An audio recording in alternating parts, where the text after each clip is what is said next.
Hi, நான் உங்கள் பாவி. நார்மலாக என்றைக்குமே பைனாப்பிள் கேசரி பண்ணுறதுக்கு கொஞ்சம் டிஃப்ரெண்ட்டுக்கு இந்த சீசனில் கிடைக்கிற ஜாக் ஃப்ரூட்டை வச்சு ஒரு கேசரி பண்ணிடலாமா? இது பண்ணுறதுக்கு பேனில் 1 டீஸ்பூன் அளவுக்கு கீ ஆட் பண்ணிக்கோங்க. ஒரு அரை கப் அளவுக்கு சக்கையை நல்லா ஃபைனாக அரைச்சி அதையும் ஆட் பண்ணி ஒரு 2 டீஸ்பூன் அளவுக்கு சாப் பண்ணி ஆட் பண்ணிக்கோங்க. அப்போ அங்கங்கே கடிக்கும்போது டேஸ்ட்டும் நல்லா சூப்பராக இருக்கும்.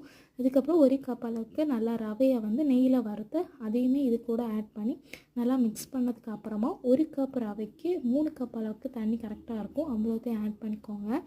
ஆட் பண்ணி ஒரு கொதி வந்ததுக்கப்புறமா ஒரு pinch of food colour add பண்ணிக்கோங்க. இது உங்கள் ஆப்ஷனல் தான், வேணால் ஆட் பண்ணிக்கோங்க, இல்லைன்னா ஸ்கிப் பண்ணிக்கலாம். அதுக்கப்புறம் 2 நிமிஷம் அதை மூடி போட்டு குக் பண்ணிங்கன்னா நல்லா ரவை குக் ஆகிரும். அதில் 3/4 கப் அளவுக்கு சர்க்கரை ஆட் பண்ணி அதை நல்லா இந்த மாதிரி சர்க்கரை ஆட் பண்ணால் கொஞ்சம் நேரத்தில் இந்த மாதிரி லூஸ் ஆயிரும்.